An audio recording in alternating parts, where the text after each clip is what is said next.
When sending emails through a marketing campaign, you get to determine the timing of when those emails are sent. In this video, I want to show you how to set up the time intervals of a campaign in Act Marketing Automation. I'm logged into my Act database and I've gone to Marketing Automation, and then I clicked the Campaigns button at the top to see a list of all of my campaigns. Now I just created a new one called Welcome New Customers, so I'm going to click that to open it and view my workflow. Now looking at this workflow, I want to call your attention to these arrows that appear between each step or stage of the campaign.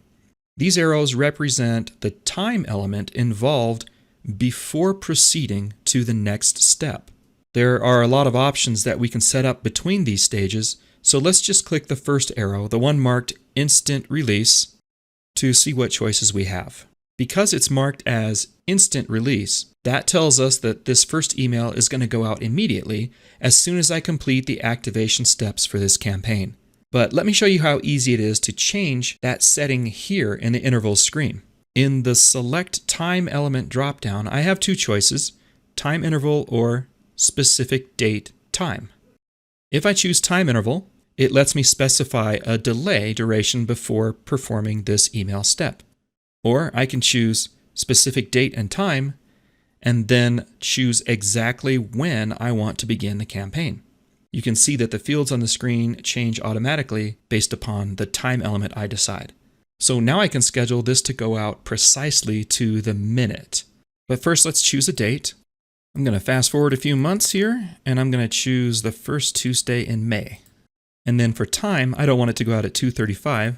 Let's say 10:35 a.m. Next, I need to select a time zone. Since I'm in Arizona, I'm going to choose US Mountain Standard Time. And that's it. Now I'll click Save. Now notice how my workflow has been updated with the initial time to begin this campaign. Let's take a look at the second arrow now, the one that says Wait 1 day. You can see that there's a decision stage immediately after this time delay, and it's based upon whether my customers opened that first email or not. I don't think 1 day is enough to make this determination because some people don't check their email very often. And I also don't want to send more than one email each week to this group. So I'm going to click this arrow, and instead of waiting 1 day, I'm going to change that to 7 days. I also want to make sure I never send out any emails on the weekends.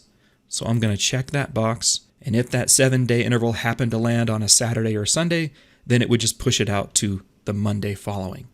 Now I'll click Save again, and now my workflow looks better. The initial email will go out on May 5th as I've chosen, and then we're going to give them 7 days to open it before we make any decisions or steps. But what if my subscribers never open up this first email? Can I send them a follow-up email to try and get their attention? In the next video, we're going to look at the decision stage for this campaign in order to make it work smarter.